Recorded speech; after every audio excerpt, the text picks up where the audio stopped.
Welcome back to the Broke Creators Podcast. My name is Reese, your host, and we're going to be having at Duncan Johnson DP as our first guest into the new year and in the new studio. So, welcome to the podcast. Thank you, Reese. Appreciate it. No worries. So, let's just hop straight into it. What was your first experience in filmmaking, like on filmmaking sets? Well, when I first started out, I did not have nearly as much money or mentorship or direction as I would have loved. Mm-hmm. And so I actually had to do photography first because it was all I could afford. So I did a lot of touring around. I shot for a lot of different magazines, really in like the whole band music world, because that's kind of where I thrived and was in. I used to be in a metal band, you know. Oh, so it's one of those things. Oh, guitar. Ah, but yeah, I see it. It worked out quite well because obviously doing a bunch of that got me a lot of connections already, and I was really just in the scene. Right. So I just kind of hustled and worked super hard, just shooting and touring and going around with as many people as possible. And when, just like everybody else, the digital SLR world kind of opened up opportunity to do video at a much more affordable rate. Right. I hopped right in it. I was right there with that 5D Mark II, with that first little terrible codecs built in. But it was fantastic at the time. So I was able to save and scrimp and put some effort into actually being able to do some videos. So I started out doing music videos right from the get-go, which was a lot of fun. But right. Again, did not know anywhere near what I should have in terms of just generally where we're at today and, the standards of sets and stuff like that. It was still at that crazy point in time where everything was still tungsten. It was still very expensive. Yeah. And it wasn't one of those things you could just jump into as easily. So even though the digital SLR technology really, really innovated things at the time, it didn't mean that I was super talented for a good while. You know? I feel that. Was filmmaking your first career choice, or was it like a mid-crisis? Or No, definitely first career choice. Okay, nice. My mom is a screenwriter, and so she really, pushed me towards film originally. My dad's an architect. My sister's a harpist. So very all in the creative family. art aspect, yeah. So no one hesitated to let me pursue the arts, luckily, in that sense. Did you actually go to film school, or which way did you go? Oh, man, yeah. I went to Baylor for a bit, and it was one of those things. Yeah, exactly. It's I was like, Baylor Medicine? Wrapped up in their communications. Oh, it's like the RTF, like the radio, television, film kind of degree? Yeah. And so it's one of those things where, writing about the color red and American Beauty and things like that didn't exactly benefit me on my day-to-day production skill set. Right. But, it was a good time. I really enjoyed it, and beautiful campus, great people. So I can't say anything negative, but at the same time, I really didn't kind of get my ass kicked in filmmaking until it was a little bit over my head, Right. It's one of those things where you just jump at every opportunity, regardless if you're a little ill-prepared.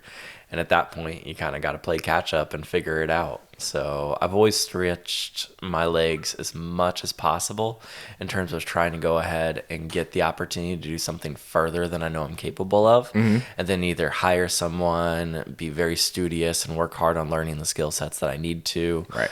Or just, sometimes mess it up and then after the fact learn a lot, which is not ideal, but it's one of those things where I'd rather be pushing myself consistently than staying within a comfort zone and not accomplishing things, right? Oh yeah, for sure. So you did graduate from there? Yeah. Okay.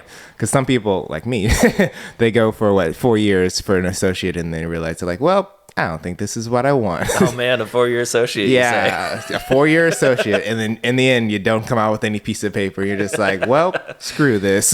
But that's the beauty of it. I have never had a single job that has ever asked me for my degree. Not one. Not one that you wanted to have. Yeah, no, literally never one. Not a single job I have ever been asked for on any film set, any project, anything. No one's even brought up college. You know? And that's even the corporate stuff. They don't care. As long as your production value is there, your skill set is there, and you're hired for a task, no one's sitting there trying to interview for the long term. Now, that obviously is different if somebody wants to go into a internal corporate job and they want to work for a company for a long, long time. Not that it makes any difference or matters, but that's where they will ask you that kind of question. But obviously, you and I are in the narrative, music video, commercial, everything world, right? Yep, the everything world. The yes, I've done a little bit of it before world. Exactly. I call it the yes DP because there's different types I've seen. There's ones that only do car commercials. And then inside that, they'll be like, I only do action car chases. Then there's people like, oh yeah, I get hired out just to do like drone operation, or I only do like aerial photography, which I guess they find their own little niche that people hire them for and they get known as that person. But I'm just like, I'm kind of just a yes, but I've been coming to terms with not everyone knows that I'm the yes person. Everyone like knows me for like what I did on the last set. So if on the last set I was a Steadicam op, or if I was like doing lighting on the last set, I did a little bit of camera work because the DP didn't know he was doing or something like that. They know me as the fill-in kind of guy, but they don't know that I fill in on literally everything. Well, I think you're at that point in your career where that's really beneficial, you know? I mean, when I first started out, it was the same thing. I pushed myself as a DP, but I had to do several different positions of all sorts to gain the skill set to actually be a good DP. Yeah. I mean, unless you're able to sit there and talk through everything and answer the questions and find the solutions to the problems, you're really going to be in a bad situation sometimes, even if you do hire really talented people. Yeah. It just pays to have that knowledge regardless, even if you're not the one doing the work with your hands. I feel that. Any external questions you have that from your curiosity? I know you were. That's why I hit you with this. Yeah, I got distracted, sorry. You have this opportunity to get this abundance of knowledge. From Reese. I'm not saying from me. I'm just saying in general. Okay, so you know how you said your mom did screenwriting and your parents and your dad was doing architecture. Was there ever a time where you kind of felt like I should probably go down maybe a different route or something in that scenario where you just wake up one day and you're like, I don't know if this is going to work my way? Yeah, so before I got into filmmaking, actually, I thought I was going to go pre-law or business administration. I really just was pretty money-oriented when I was younger, and I just assumed that that was where I should go. And then basically my mom really pushed me right after I graduated high school to go do this camp up at a place called Interlaken. And it's kind of like the Juilliard, but for high school. It's a whole arts private boarding school thing. Mm-hmm. And so during the summer, they do a 2-month camp for pretty much everything the arts. You can go there for sculpture, for photography, for, any sort of instrument. I mean, it's an absolutely incredible place. This summer, they had concerts from like Bob Dylan and Victor Wooten and like incredible musicians. Really, really artistic environment because you're being pushed artistically and everyone around you is a completely different artist and a different style of thing. So it really made me fall in love with filmmaking because frankly, it was challenging. I think it was 4 hours of pre-production in the mornings, then another couple hours of script writing and getting into, actually like what you want to shoot. And then after that, the rest of the day was production. And then the second half of the time at camp was a lot of post-production. So they put you in every role. They gave you tons of exercises. You were forced to plan. You were forced to write. You were forced to produce. You were forced to edit. You were forced to do every role of everything. And it's one of those things that really opened my eyes because I was already into photography. I enjoyed it. But actually jumping into film full force and seeing the way a little crew works and being inspired by all the cool technology and finding like passion about what I would actually like to tell people through a story. Just a very, very cool experience. So I came out on the other side of that completely changed about my life path. I mean, that's good. At least you're just like, hey, my eyes been open to like the 15 different, or not 15 different, but like so many different things. Honestly, though. And that's kind of the other thing too, is I was definitely a little bit ignorant back then. I just kind of assumed like you just grow up, be an adult, make money, and everything's just great, Wasn't aware of the hardships. Duncan, no. Exactly. So, I was pretty blind to the fact that I was entering a tumultuous field in terms of income and everything else. But and you have great years and you just hit your worst year straight after that, just straight out the gate. But that's what's so beautiful about it is it really is one of those things where it's up to you. Like you can work as hard as you want to work and you can do everything in your power to be successful. And you probably will be if you just keep your nose to the grindstone. It's one of those things where people who get comfortable or they just want to treat it like a normal field of work, it's not really for them in that sense because I have a terrible work-life balance, Your work-life balance, I've been to your house, it's literally just like C-stands in your bedroom and then you just got like lights in your office. Like, oh, this is my office. I'm like, Oh, I thought this was Texicam. Yeah, literally just racks on racks on racks. But, even outside of that, I remember recently I was listening to some sort of podcast about something, and somebody was tabulating how they had so many hours in their week filled up with work, and it was like 55 or something like that. I was like, oh, that's interesting. Yeah, that seems like a lot of hours of work. I wonder how many I work. And then I tabulated my previous week, and it was 72. And I was like, oh, that's a normal week, actually. I thought a normal week is 40.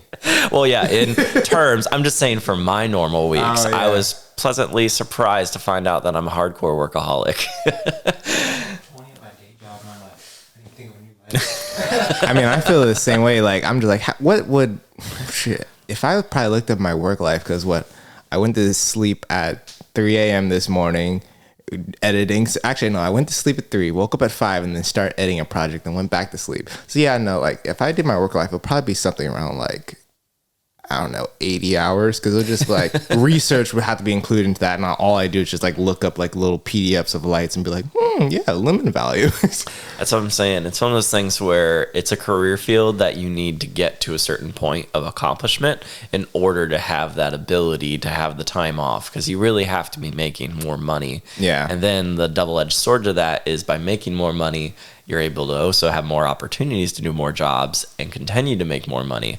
So it's a little bit of a vicious cycle in that sense, because I'm greedy. Especially if you're trying to get to that point where you can like settle down and have a family and then still make the same amount of money and work like twice as less. So you got to like get the higher paying jobs and all that. Exactly. So, and on top of that, you're sitting there on these longer form projects. Like when I go to a feature, it is a commitment. I mean, pre-production, I'm out there for a couple weeks, at least 2, if not 4, just every single day, 12, 14 hours, working through every detail with the director, getting all the information I need to do my separate individual pre-production in the last kind of week run up to the film starting principal shooting. And so it's one of those things where then once you're in production itself, right, trying to get 8 hours a night is like impossible. I mean, even if you do actually fall into shooting 10 hours a day, right, you still have to eat, and you still have to watch dailies, you still have to review everything with the directors and producers, you still got to go down the list of making sure everybody in your crew is prepared for the next day. I mean, it's just an endless task, like so an endless task. How many features did you shoot last year? I think I did 4 last year. 4 features last year? Yeah. And for people that don't know what features are, what are they? And then what you also talk about the pre-production part of it. So what all entails the pre-production part? So features are projects that are over 45 minutes in length, according to most film festivals. That's kind of the general standard of everything. Gotcha. I can't believe that under 45 minutes is a short, but yeah, hey, yeah, just a very long short. Exactly. But, I mean, features typically narrative projects. You can do anything, obviously, but I'm not much of a documentary guy. Yeah. I much prefer to do things where you're telling a story, you're making creative decisions, you're planning every single shot out to either give the audience information or withhold information from them, and just trying to decide, how to manipulate them to make them feel the way you want them to feel. Exactly. And so it's obviously a giant team effort in the pre-production section, because not only are you responsible for everything to do with like the shots, the framing, the equipment, how many people you need to make all of that happen, but you're working with all the other departments too. I mean, you're sitting there and you're working with art department, you're working with production design, you're working with wardrobe, you're working with literally everybody about every decision. I'm having meetings where the VFX people are asking me, oh, well, how wide are you going to be? Like, what are you going to do for your angle? It'll help us sell this gag if we do this, that, and the other. And then maybe wardrobe, I have an issue with something that they were planning, like adding an ascot to a scene where someone gets their neck slit. Right. Just little mistakes and things like that. But little things where they're just like, I just want to put this outfit on. Like, well, they're going to be thrown through a window, but they need to see that their fingernails are pink. Exactly. And that's where you have to come up with these very creative decisions about how do I go ahead and inform the audience about what's important and when do I do it? And you're constantly sitting there putting up with like things that don't mesh together very well and trying to make them all happen. Yeah. And that even comes down to the scheduling part, especially. Like, let's say you make it through all your initial pre-production, everybody's generally on the same page. you still have to fit it into time. And that's where things become terribly challenging. Oh, yeah. Because you have to begin to compromise with people. I need the sun to be in a certain place, or I need significantly more people and equipment, which costs more money, to offset the ability of not having that correct time slot. And so that's where the producers need to make some decisions. And then they're just sitting there, I wouldn't say arguing with the AD, but, you know, everyone's trying to make everything work for everyone else while also prioritizing their own department, which can be quite a challenge to say the least. There's I think I did some research, and apparently ADs have the shortest lifespans of any jobs in the filmmaking industry because of the amount of stress they have to endure. Oh, yeah. And I was like, that's understandable. Yeah, that explains why. I think it was something like that, like a 25, at max, like a 25-year run in film industry. Then they just like either retire or just like change career lives because they're like, I need a new life. So I'm just like, that's understandable. I mean, I've seen a person that's been a PA since like I started filmmaking and they still trying to get out. So I'm just like, this might not be the career for you if you're still doing PA work and still kind of doing it okay at that point also. Like, you think you'd be like a professional PA, but no. Oh my God, not the general PA. Did you see the general PA on Houston Filmmakers? Yes, I did. Yeah. You know, some people, I understand some people just don't understand that level. And it's kind of like the whole like being able to work on small sets with like a crew of 30 and then a crew of like 3 at the same time. So I give him props to like trying to hire somebody more professional to make his project, but then he just got tore apart by the people that already work in the industry. So I'm just like, yeah, you kind of had it coming. I don't know if you saw some of the follow-up comments on there. Oh, it's great. But one of the directors I work with really decided he was going to have a fun time trolling people and hopped on there and was like, oh yeah, PAs can also be the star of your movie. They can do audio. They can, and continue to elaborate on all the ridiculous roles. Right. Which, sadly, he's actually super guilty of. We won't tell anyone that. Dun, dun, dun. Yeah, I mean, I've definitely done my fair share of PA projects where I was general PA, where it went from doing coffee runs. So I was like, okay, that's fine. They're like, well, could you just help us set up this audio real quick? I'm like, okay. They're like, well, just hold it in this one scene. I'm like, oh, okay. And your cameo began. Oh, no, there's been one feature I was working on, and this is, there's one feature I was working on. I wasn't even a DP. I was and let's call it a general PA on this project. And this wasn't even that long ago. This was maybe like 8 months ago or something like that. And it started off with me holding the camera, and then I was pulling focus. Then I was doing lighting for it. And then the director forgot to cast the killer in the movie. So I ended up being the killer in the movie also. Oh, yeah. Did you wear the all-black outfit with the obscured mask and snuck in there? And the worst thing is, this movie was screened at Stereo Movie Live, and I think it's on Tubi right now where you can actually find it. And you could rewatch, and I have a DVD cover of it also. And I'm on the cover of the DVD. I'm like... Oh, amazing accomplishment there, Reese. Not even trying. I don't even want to be an actor, so... I don't know if you're, Ray Kugler. He's a local photographer. Yeah, he took a lot of my stuff. profile pictures. Very cool, very cool. So it's almost just like a terribly hilarious theme that almost every single project that I'm on with him, he somehow ends up drafted into a cameo of some sort.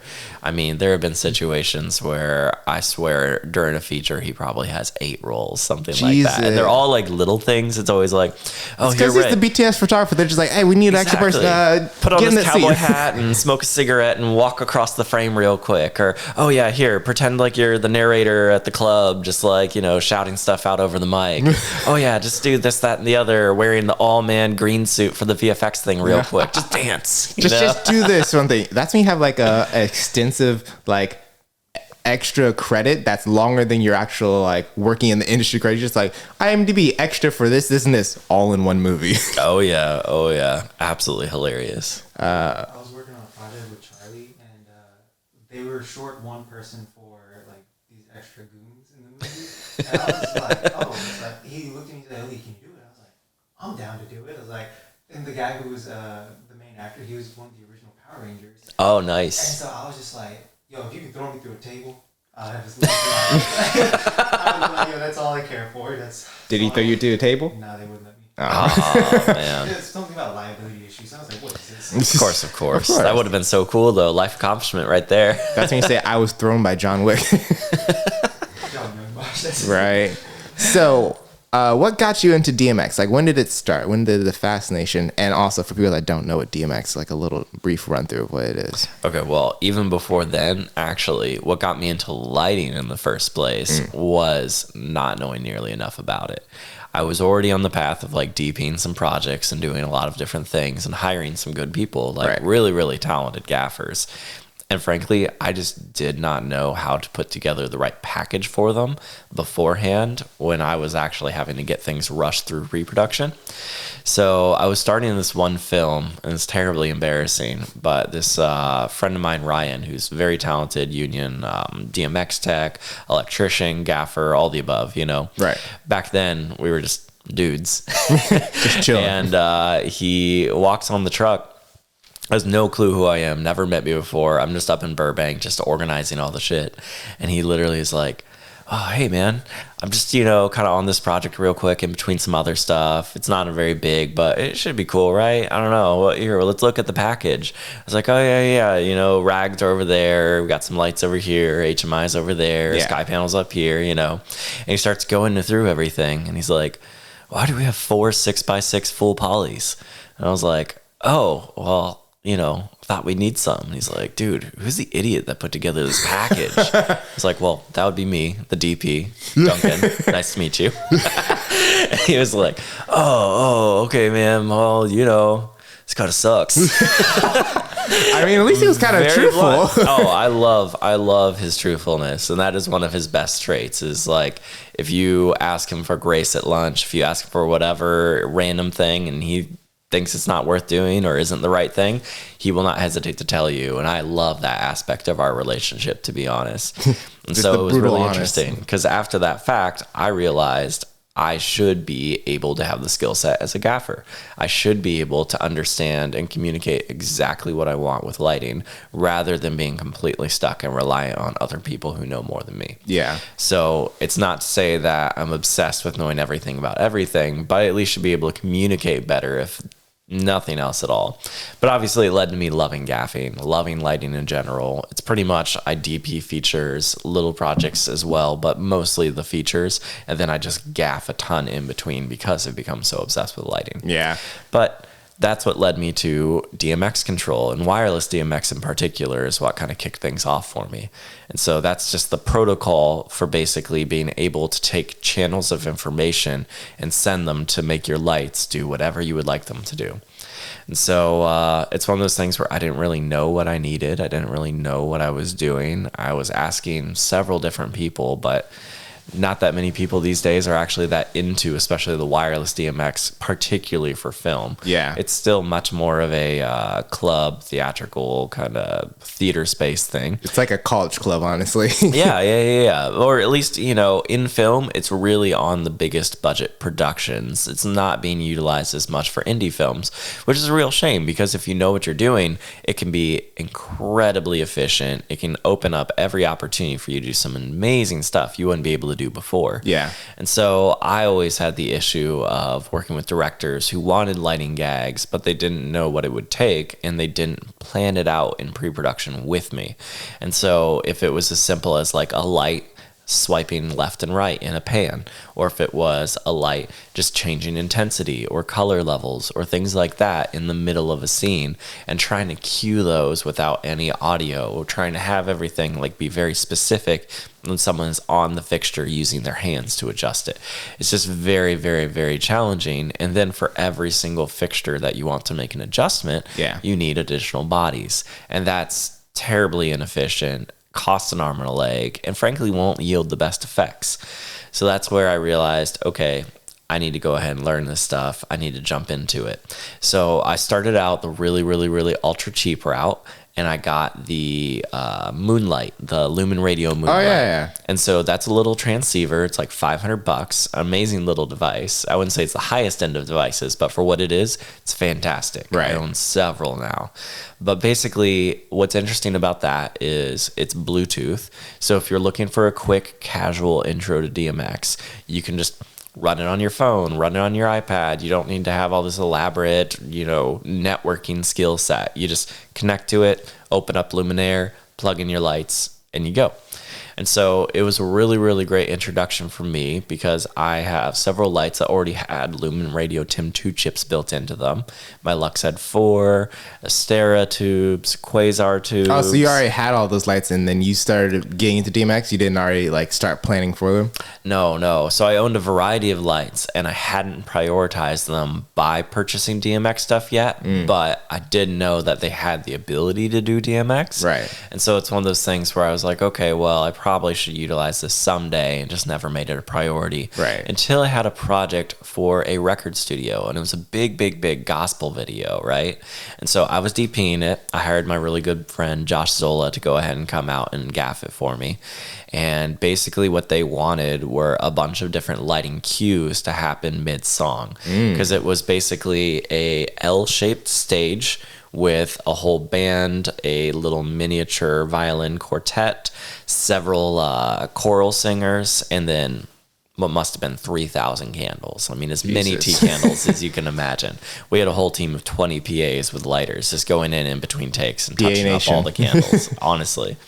But it was one of those things where during the pre-production planning, they basically said, oh yeah, we want the spotlight to come up here, and then we want it to wash here. We want these colors to shift into here and there and here. And so I immediately knew, okay, cool. I need some sort of lighting cue system. We only have 1 day of pre-light, and it's not a very long day. And I don't have that many crew that are familiar with this technology to begin with. Yeah. So I immediately bought the Moonlight on B&H, got it shipped overnight so I could begin testing it.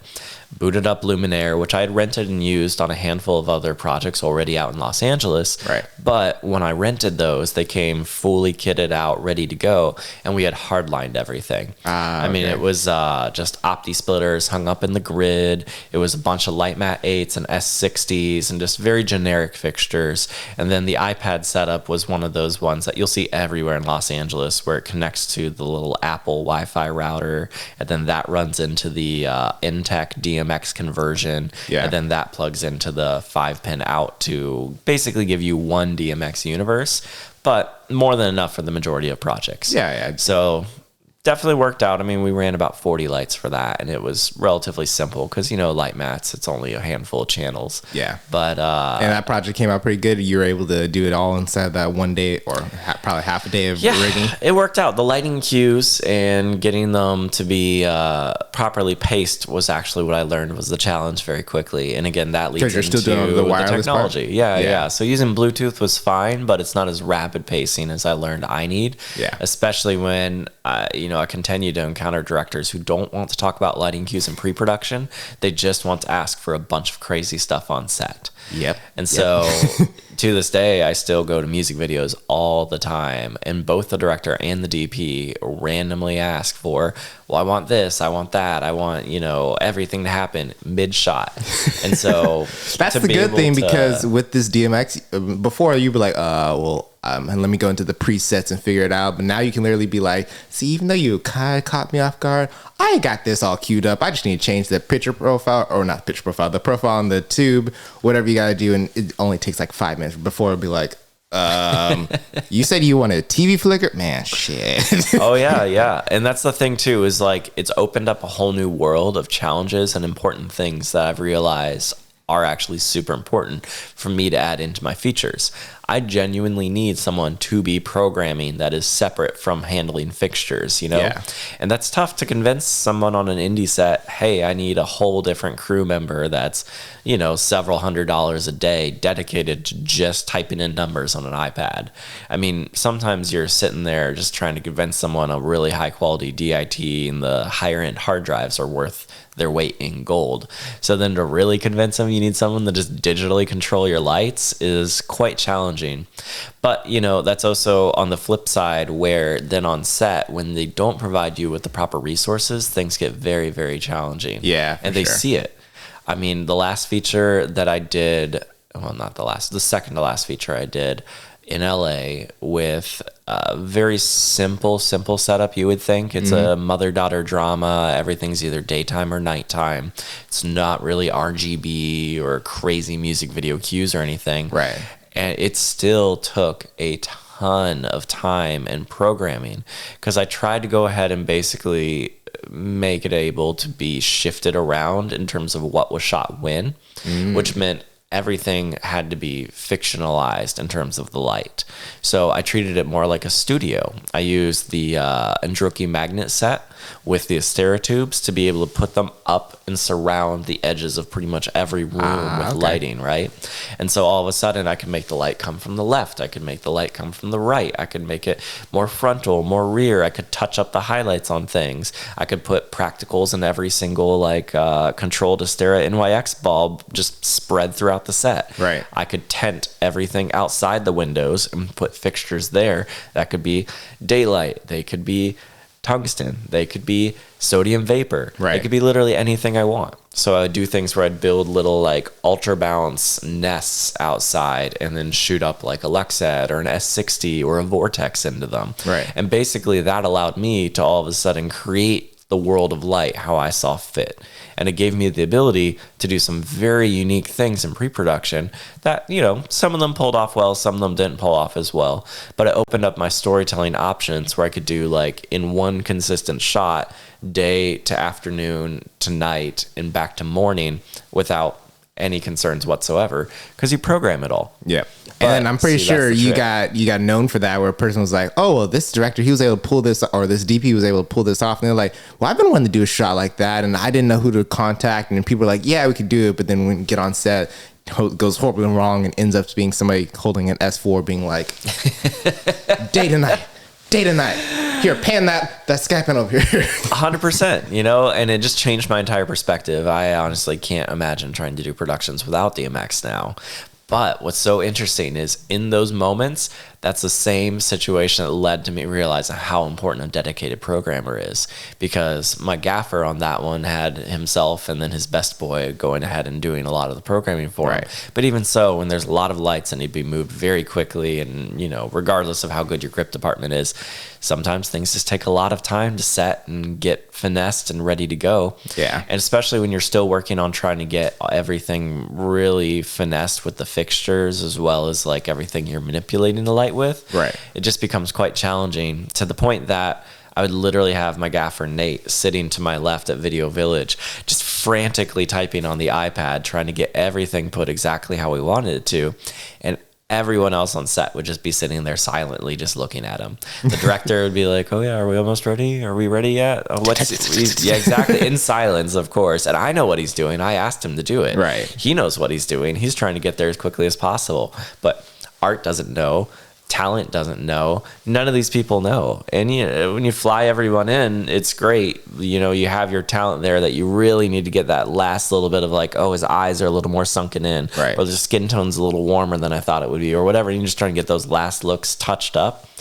But man, nobody has the patience for that. Yeah, that's how it was for, I think it was the second last music video I did last year, where they hired me to do gaffing, and I brought out all my lights, and I was like, it was one of the first bigger projects I was doing just pure DMX, and it was literally just me. And I brought my roommate along to be my best boy. I was like, hey, you want to just help me out? Because they were gonna have I think we had 5 location changes in one day, and I was just over here lugging. That was the day I borrowed the Vortex. Oh yeah. So I'm over here just and then people are like, are you done yet? And I'm like, to give people patience, literally what I do, I would go select all the lights and go to the hue and just roll around it, so everything would just start flashing. They'd be like, oh, people wow. Love that. People love that. And they'd be like, what are you doing? I'm just I'm programming. So give me a couple extra seconds for people accrue patience, basically, because the DP would be like, hey, we ready? I'm just like, you said you wanted all the lights flashing like it was a club. Give me a couple seconds, bro. Well, that's what's so cool as well, is you're able to make adjustments in the middle of the shot if something isn't right. And you don't have to wait for 3 more minutes of roll to be over and then say, oh, well, I want to change this. So everything talent just did, useless. I mean, I did a music video a few weeks ago where it was 3 main talent, and they were completely different skin tones. One was a very dark African-American guy. Mm-hmm. Another was a mid-level, more, brownish yellow Hispanic guy. Yeah. And the other was a very light-skinned white guy. How lovely. And the 3 of them had to basically come under this key light over and over and over again, and then step back into a darker background, kind of falling off. So I don't care what they look like in the background. They're character's entourage, but they kept shifting as their frontal kind of position right there with this very dramatic light matte, just fast fall off right up on them. Right. And so, of course, you know, skin tones pick up light completely differently, and I had to make about 4% intensity adjustments for each person. And so right there on the spot, just sitting at Video Village, I just basically tweaked and adjusted and created 3 looks, one for each skin tone. And then as they cycled through during the middle of the takes, I would just tap transition, made sure the times were set long enough so they're very like subtle fades and it wasn't too apparent, and just practiced kind of hitting it as they were coming in and out, so it just became as invisible as possible. And I bet nobody noticed a single thing. No one had a clue what I was doing, you know, which sucks to go underappreciated sometimes, but the same moment, as long as you're getting paid and everyone's happy, that is, you know, its own reward in a lot of ways. But in your own hell, you're just like, you know, you would have been like 20 IRE if I hadn't done nothing. I brought you up to at least 25. Yeah, but see, then that would come back on you too, because you're in charge of the lighting when you're doing that stuff. Yeah. And you don't want people to sit there and be like, they're too dark or they're too bright. What were they doing? So to a certain extent, as much as you're thinking it's an amazing accomplishment and you're saving the shot, you're also doing your job just better, you know? And it does fall a lot on responsibility, which is, again, why I can't imagine doing jobs without DMX now in any capacity. They're really just life-changing technology. Yeah. And it's go ahead. The thing where it's like they say the less people can recognize that you're doing something, the better you are. It's like, if I can tell that you're editing, then I'm like, you did a bad job, because I can now see it. But then if at the same time I can see that, okay, now I can see you're changing the lights like dramatically, then I'm like, okay, I can see that. But if I can't see it, then it's like, it's that flawless. Yep. 100%. I mean, if you're lost in the world that someone's created, it's so much better than if you're sitting there being like, oh, look at that amazing effect, or how they like, you know, transition from here to here so obviously. That's my whole philosophy. Only if you don't notice the edit, or if you don't know certain things and you like getting encapsulated by the actual story, then I feel like I've done my job. If the person's like, oh, I like that edit, I was like, you're not supposed to notice that. I could have done a little something here, spice it up a little differently. I'm trying to always stay like as unknown as possible.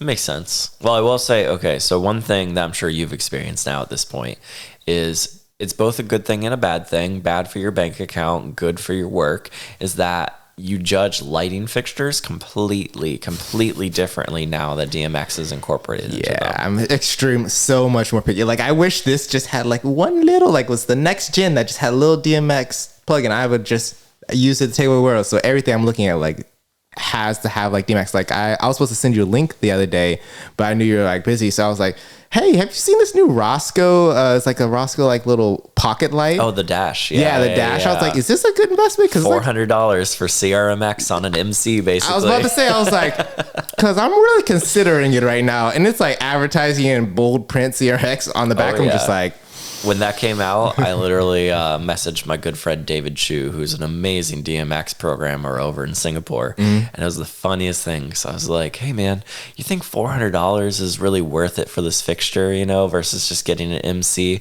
I mean, I know it's like terrible Sidus Link versus wonderful Blackout DMX. Right. He's like, I look at myself in the mirror and ask myself that question every single day. So wait, nobody's gotten it yet?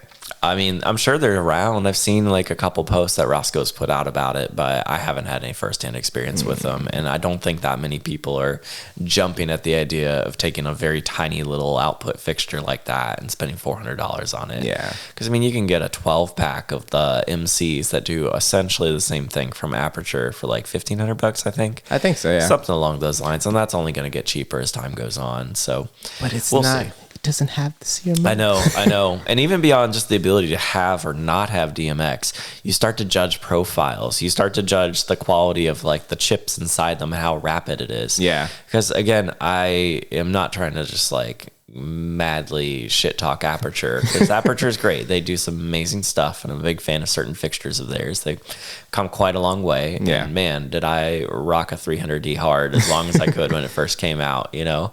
But it's one of those things where they just kind of lack the quality, at least up until the fixtures I've used right now, like the Nova 300 and things, to be as rapid and as like really quality effects oriented as I would have expected out of a lot of their fixtures. Yeah. It's one of those things where when I use the Vortex, and I program things to be a tenth of a second, to be very rapidly paced changes, have multiple pixel control. It has options for how it actually wants the DMX to be either extremely digitally instantaneous or have smooth fade transitions and things. Right.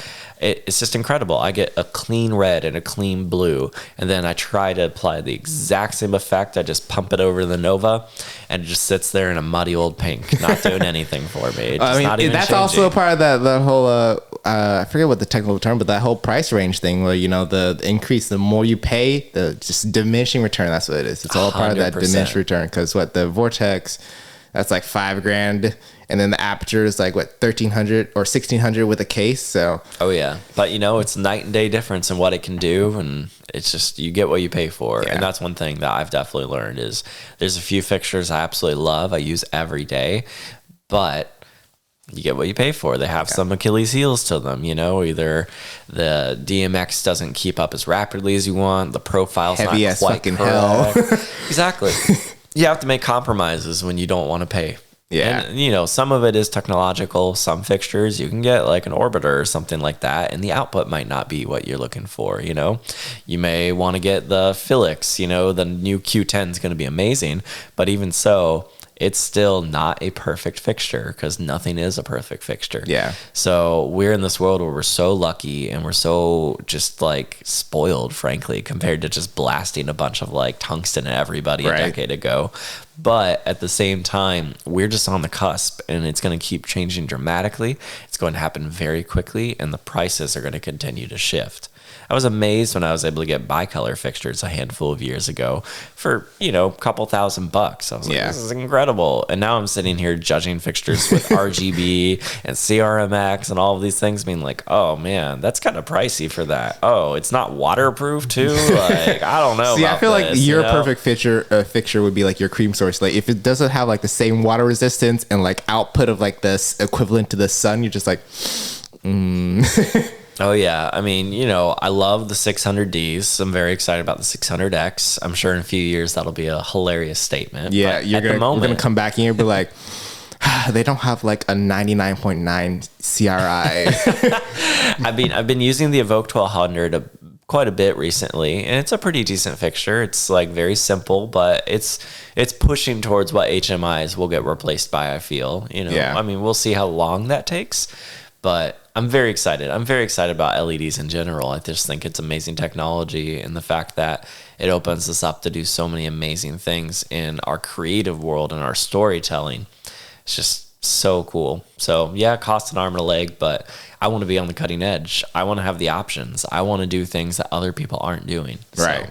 See, I'm more that point too, but I'm also like, I think I'm in your old phase of tungsten too. So I'm like mixed with get every tungsten fixture I can get my hands on, and also the cutting edge of whatever digital technology. So I'm just like, can I enable my old technology to do what my new technology is doing? Can I apply a fader that's controlled via DMX to these old fixtures and then have them doing the same things as the new fixtures? Yes. Is it as easy as it should be? No. Is it going to cause a whole lot and have to get like a lunchbox and properly? Yes. Do I still want to do it? Kind of. I love it though, because that's what's so important is going through the stages of learning what everything is. Because if you don't have that in your repertoire of communication, you're not going to be able to like fix or come up with solutions to things that LED technology may be the problem of. I mean, it's incredible that things have come as far as they have, and yet tungsten is still the best looking light on skin tones. People still opt for doing moonlight sequences, all tungsten, and using, daylight balanced or tungsten balanced film in different situations. I mean, old technology has not gone away and has not been superseded completely yet. So it's very interesting. So kind of like, okay, so you have old technology and new technology. And I'm a big proponent for like, new technology always wins. That's my kind of thing for it. But I also sometimes like, and this kind of comes back to me on like with basketball sometimes, like just go back to the fundamentals.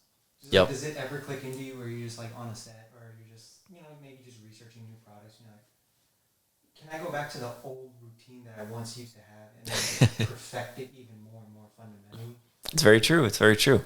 And, it's interesting because now that we have this new technology, it opens up techniques that were used in the old school that people don't necessarily know about in this new digital age because they were considered not out of date, but they just weren't used as much when the solutions to the problem became available, right? But now, in my opinion, it opens up new creative options. So I watched this amazing masterclass from the DPs that did The Boys on Amazon. Okay. And they really opened up my entire perspective about using color filtration. They told this really, really great anecdotal story about when one of them was gaffing on a huge production. They basically had a situation where they had oodles and oodles and oodles of HMIs on condors, just lighting up massive blocks of a downtown area. And they had basically just a handful of practical fixtures, like 2, that were like primarily featured that they weren't able to like make any adjustments on. And so it was one of these things where the DP then said, okay, cool, we got to gel every single one of these HMIs to match the practical filters to give it the same color and the same vibe and everything else. Great, cool. Have fun working for a handful of hours with a ton of crew on that. And of course, mid-adjustment, when it's already too late, as this DP from The Boys was gaffing, he said, hey man, didn't you, want to just maybe throw some sort of colored filter, maybe a cyan 2 or something like that in front of the camera? And then we only have to adjust the practical fixtures and gel those themselves. Save us gelling 15 giant fixtures on condors. And the Probably DP just looked at him just like... Exactly. And it's one of those things where it's too little too late, but... It's part of having that repertoire of the old school techniques. And what's so cool about that and the way they use it is they use this traditional technique called finding the silver, which is essentially where when 2 colors balance each other out, they negate each other to a certain extent, or white balance, right? Okay. And so with RGB fixtures, if you shoot 2 lights at somebody and they're the exact opposite on the spectrum, in the middle, everything will look normal. Well, if you use lighting and then glass fixtures, the glass cancels out the spectrum rather than balances the spectrum. So instead of white balancing, it makes things go grayscale.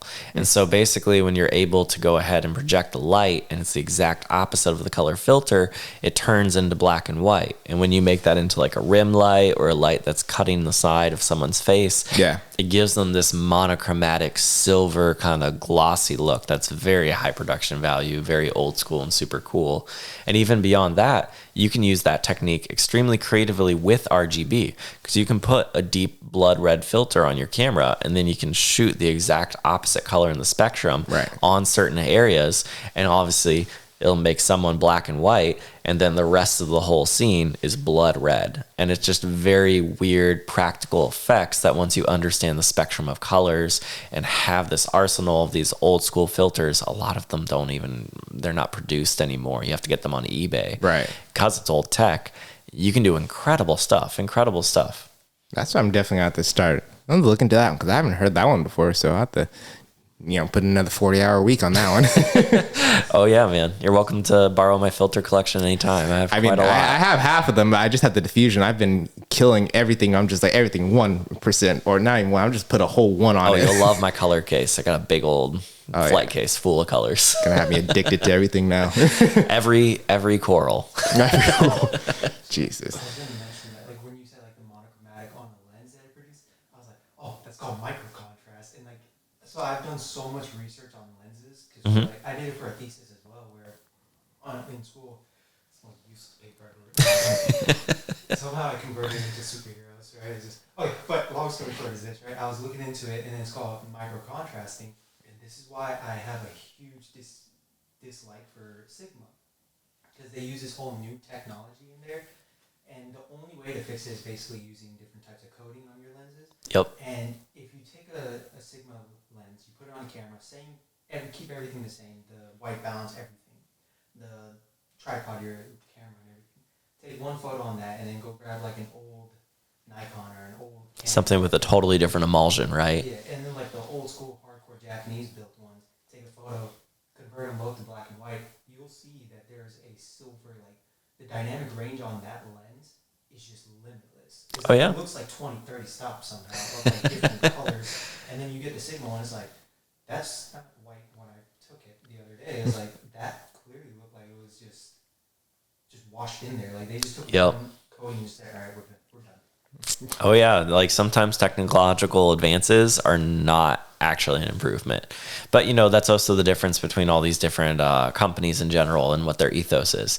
Some want to be scientifically correct, and some want to be artistically correct. AKA Ari versus Red. Yeah, exactly. I mean, yeah, that's the most relevant example, right? Red is scientific, Ari is artistic. Your sensors, your skin tones, all of that looks so different, right? But that's why it's so fun to convert and have old lenses. That's why Duclos does what they do. That's why people love K35s and all sorts of random, funky, weird things. And I mean, personally, I remember when I first got a bunch of old lenses, like you're talking about, the old Nippon Kogaku lenses, and converted them over. I had so much fun shooting these like warm, beautiful, strange looking shots. Just fantastic, but the problem is I didn't have them converted for cinema, so I didn't understand or treat them as important at the time. I saw them as an inconvenience. Now looking back, it's like, I should have held on to a lot more of those and just paid the few $100 to have them turned into a proper cinema lens, because they have amazing looks and style that you just can't buy these days. That's how I feel about my old Canon glass. When I first got like a Canon, what's it called? Not K35, but like, the equivalent to the Canon FDs. I bought a film camera on the internet, and it came with like an actual really rare lens, like one of the spherical SSC ones. And I was just like $50 on eBay. And the guy was like, hey, is this pricing right? I was like, yeah, I mean, I bought the camera for 120. I think it's a good split, and I look back at it, I'm just like, I had the 1.2 like 50 mil. I'm just like, and I've been trying to like rebuy it, and it's so hard. Of course. So I've been trying to rebuild my kit out. Like I think I technically only have two what I call digital lenses that actually have readouts and everything. Everything else is like vintage Nikkor, Canon FD glasses. Like all of them are just dumb lenses, but I'm just like, I'm trying to collect as many as possible, trying to build the special kit, which is still going to cost like a fraction of the K35s, but still like a arm, leg, and a lung to build. That's going to give you a lot of opportunities to do some unique stuff. And that's what's so fun, is like our entire business is being creative, is giving it our special touch. Like, yes, there are people that are hired to just do a clinical, generic, repeated, like just look forever, the same thing. Yeah. It's fine, and we can do doable, that. Pays the bills. But at the same time, it doesn't cause you to think. It doesn't challenge you. It doesn't give you the opportunity to actually say, well, what do I want this to be? Not just for like the project, but also for me. Like, how does it reflect on my creative decision? Just abilities, and I think that's really, really important, to have those experiences of growth, that you don't appreciate something in order to really make you appreciate it later. Yeah. Because if you hadn't sold that lens, and if you hadn't regretted it so much, you probably wouldn't emphasize and put such a priority on what you're doing right now. Yeah. And so, it's the same thing as my story earlier about just having a terrible rental package. If I hadn't put that together, I don't know if I would have been as motivated to deep dive into lighting directly after. I mean, the very first thing I did was buy the Set Lighting Technician's Handbook and read it cover to cover. Done that at least 6 or 7 times now, but that very first time was so important, and it was, again, motivated by that one moment before the feature. And I had already done features. Right. It's crazy. Those little things, those mistakes you make, that's what forges you ahead. And that's the good thing about filmmaking. You can choose to be stagnant with your knowledge, and then you're going to get like capped out at a certain limit where they're like, well, we need somebody to be able to do this. You're like, well, I don't know how to do that. I've seen other people learn how to do that. But if you like keep learning and just like go all the way to the top, like what I call the Roger Deakins level, then, you're going to one day have 500,000, M8s just hanging from a ceiling, just so you could be like, I just want to, flick them on and off so it looks like a flame. Every time I look at that scene, I'm like, that's like the ultimate, yes, I can, because I'm Roger Deakins move right there. I mean, yeah, he could have done it with a bunch of vortex, but he's like, nah, I just want to do it with a bunch of 1Ks. It's fine. It's fine. I think that's like another interesting thing too, is everyone has preferences, and everyone makes decisions, like I was saying, based on their creative actual skill set, experiences, just what they like. And it's not always just quality or, you know, what is the popular thing to do right now. I mean, we're sitting in a room with oodles of RGB and LED stuff, right? Yeah. Like that's what's popular right now. But at the same time, do you care about what's popular, or do you care about creating something that's like unique to this film? Is it timeless? Or if it's not timeless, what is it that you can give it that makes it unique? And so I think that's really interesting in that regard. Not to mention kind of what you're saying about just generally learning everything bit by bit by bit. I mean, that's something that I think is very challenging. When we both dived into DMX, obviously oodles of questions about things that now you look at and be like, oh, well, duh, of course, that's really simple. Yeah, like pairing these quasar lights, like that was the hardest thing. I remember I was calling, I was like, I don't understand how to pair this light. There's a link button's not working. I hit up David Chu on Instagram. I was like, I don't understand. I was even on set. Like, that was how dedicated I was, because when my package came in, I was on set and I was shooting with a bunch of quasars and like DMX capable lights, but I was like waiting for like the delivery and I wasn't home for it. So I literally was like on my lunch break, drove home, got back, and then just like, oh, yeah, we're still shooting the same scene. I'm like, awesome. I'm over here to try and troubleshoot and everything, hoping that I don't like switch off a light on an accident, trying to pair it during the middle of a shot. And he was like, I don't know, just try to figure it out. And like, I did. I was like, oh, I can incorporate this in my work. And I still have like 4 hours left in my shooting day. And over here, they're like, when did you start controlling the lights from your iPad? I was like, because of DMX. And that's what I mean. You know, it's one of those things where I remember every single thing that I purchased, I had to learn. You know what I mean? It's one of those deals where, oh, cool, I have a multi-universe node. Now, what's my IP and my DNS? And how do I set it from ArtNet to SACN? And what even is the difference between the two of them? Exactly. And then on top of that, you're sitting there being like, okay, so now I'm transmitting on these, I'm running out into opti splitters on those. Like, I got to make it work between the iPad, between the networking switch, between the node itself, between all these little pieces. And that's still like the most rudimentary, like tiny little kit. Like we're talking about, that's like the Canon T5 of DMX. Exactly. And then I'm like, oh, well, I want to do pixel mapping. So let me plug in my laptop to the system and run bandmapper. Oh, why is it not working? Oh, because I need my AKS to be plugged in too to act as a router, but I'm not even using the CRMX. Oh, it doesn't matter. It just needs a router. Okay, yep. Cool. And it's all these little things that like you just think you're knowledgeable about, or you think I'm a technologically savvy person, I should be able to do this. And then it humbles you real quick. Real quick. And that's where it's so amazing to have people that are open and friendly and care about sharing knowledge. That's one thing I'm very, very, very adamant about. I will tell anyone anything about anything. It does not matter to me. I don't have any secrets. Yeah. I don't think anyone has secrets per se. I mean, yeah, you have some things you're proud of, but you should share them. Like, everyone should work on making stuff that's better and elevating together.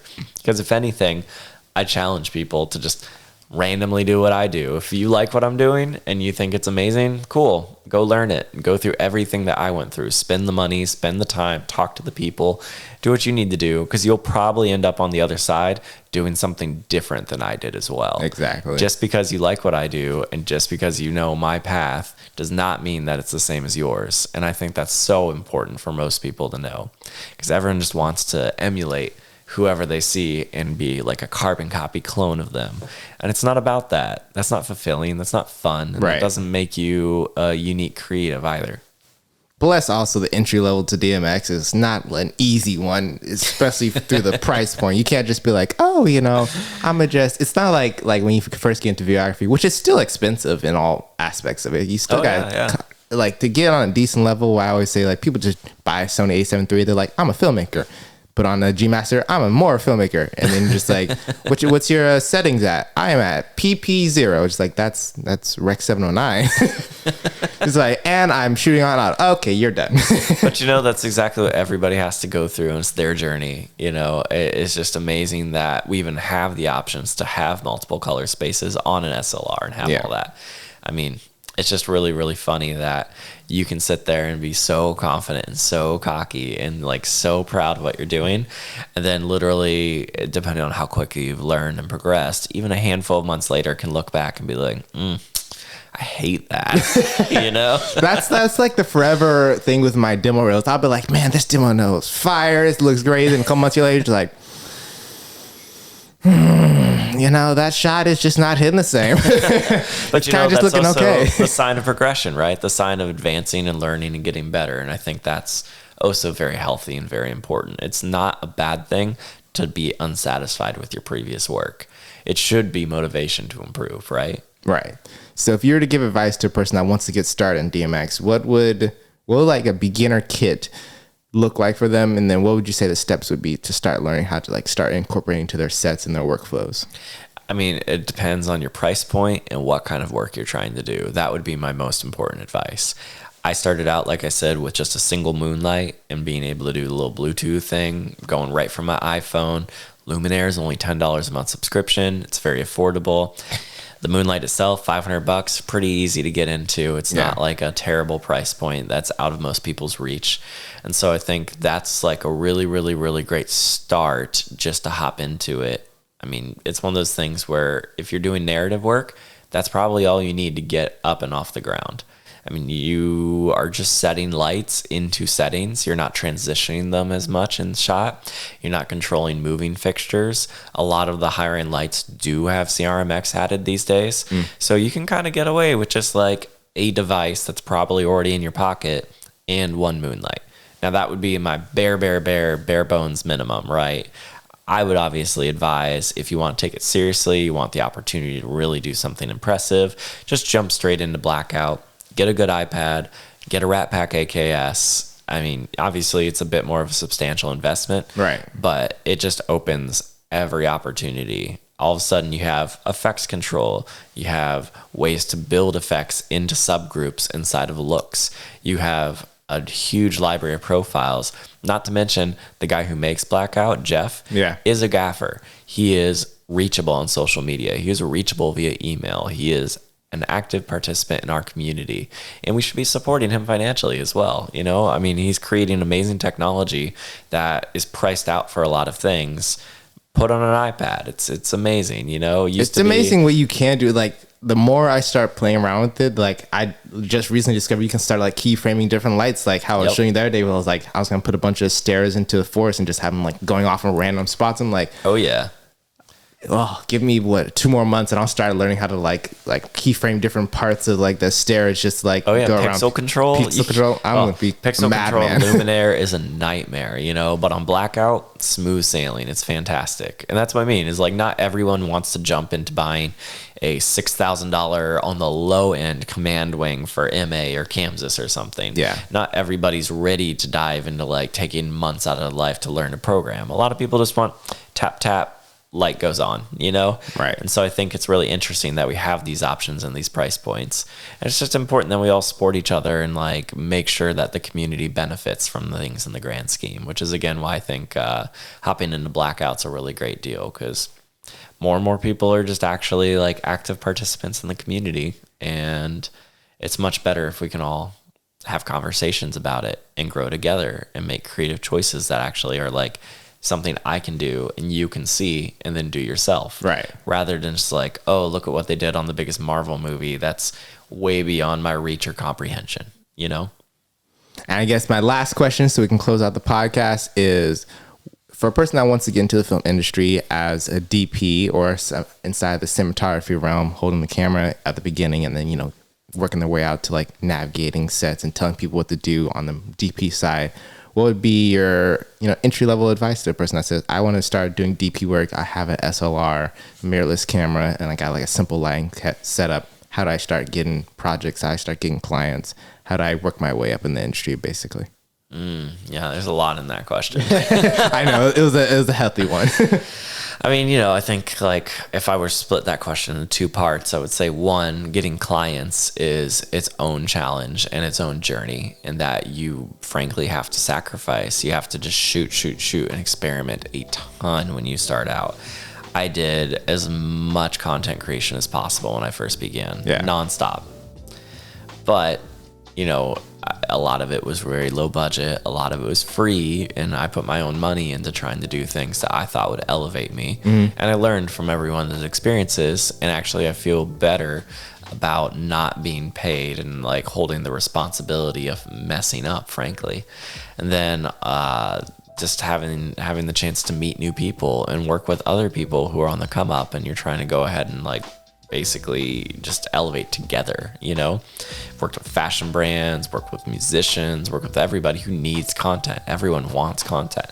Now, it's not an excuse to, you know, get abused or let them, like, you know, just run your life. Tell you they want $100, you know, feature film. Exactly. But, you know, if you set the boundaries and you stipulate that you are growing and you're doing this as your creative project just as much as it is theirs, and you have to stay responsible. You do have to create something. You can't just shoot it and leave and never give anyone anything. That's irresponsible as well. Yeah. But, you know, I think that that's the best way you can get out there, is just force yourself to do things that you haven't done.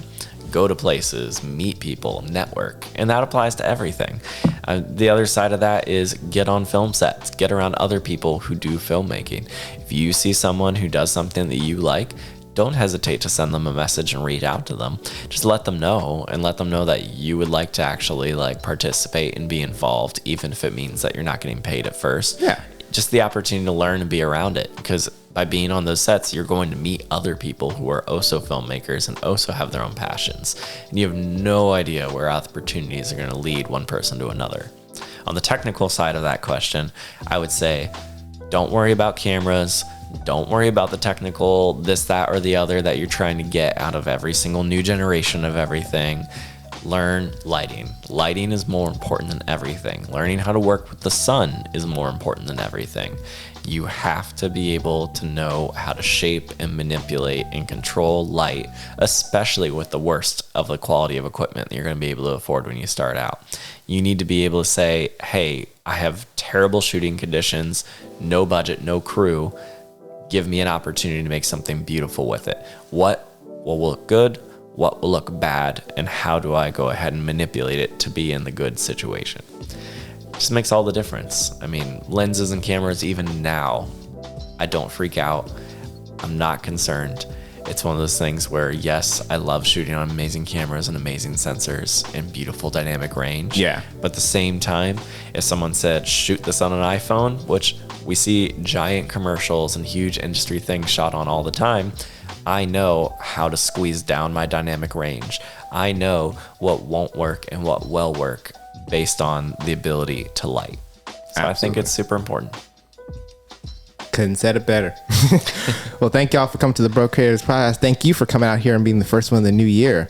This podcast will be available. It should be on Spotify, Apple Music, YouTube, and the Instagrams and social media. So where can we find you at? Duncan Johnson DOP on Instagram and out in the world. Out in the world, swinging wires and DMX in the world. Of course. Awesome. Thank you.